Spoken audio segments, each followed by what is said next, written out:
নমস্কার বন্ধুরা, আপনাদের সকলকে শুভ বিজয়ার অনেক অনেক শুভেচ্ছা জানাই। বিজয়ার মিষ্টি মুখের সাথে সাথে আমাদের বাঙালিদের চল থাকে নোনতামুখ করারও। আর আমার মা বা শাশুড়ি মাকে দেখতাম তারা নিজে হাতে করে কত রকমারি খাবার বানাতেন, আর তার মধ্যে অন্যতম হলো ঘরে ভাজা নিমকি। আজ তাই বিজয়ার পর ভাবলাম সেই নিমকি একবার বানিয়ে দেখি। খেতে ভীষণ মুচমুচে আর ভীষণ সুস্বাদু হয়। খুব সহজ পদ্ধতিতে আপনারাও বাড়িতে বানাতে পারবেন। চলুন তাহলে শুরু করি। আমি ভিডিও শ্যুট করার আগেই ময়দা মেখে ফেলেছিলাম, তাই পরিমাণটা একবার বলে দিই।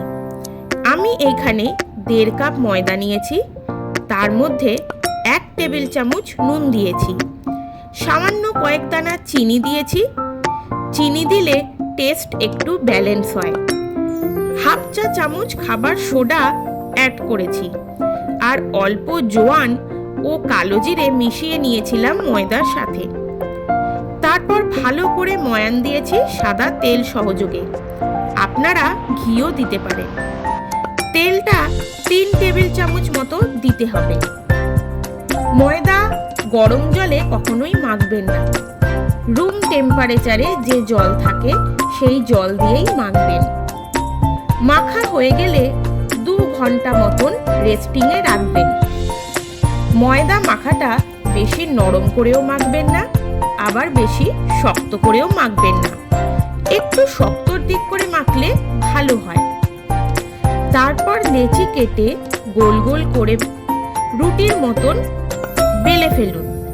খুব পাতলা বেলবেন না। আমি ভিডিওতে দেখিয়েছি ঠিক কি রকম করে ময়দার রুটিটা রাখতে হবে। তারপর পিৎজা কাটার দিয়ে অথবা ছুরি দিয়ে সুন্দর করে বরফি বরফি করে কেটে ফেলুন, ঠিক ভিডিওতে আমি যেই রকম দেখিয়েছি।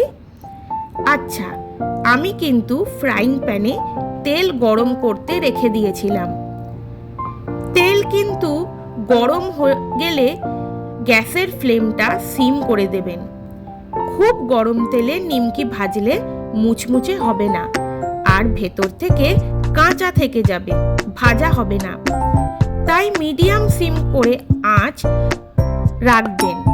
সময় নিয়ে ভাজতে হবে এই নিমকিগুলো।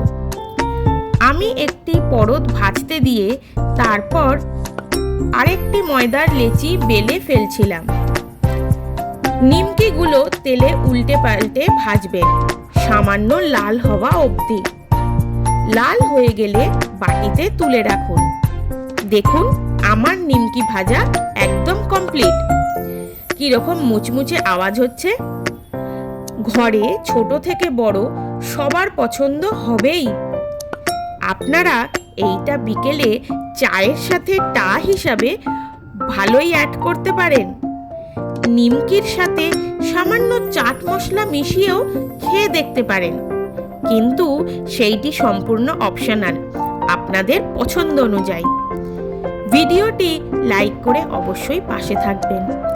নিমকিটি ঘরে আপনারাও ট্রাই করুন, আর আমায় অবশ্যই লিখবেন কেমন হলো।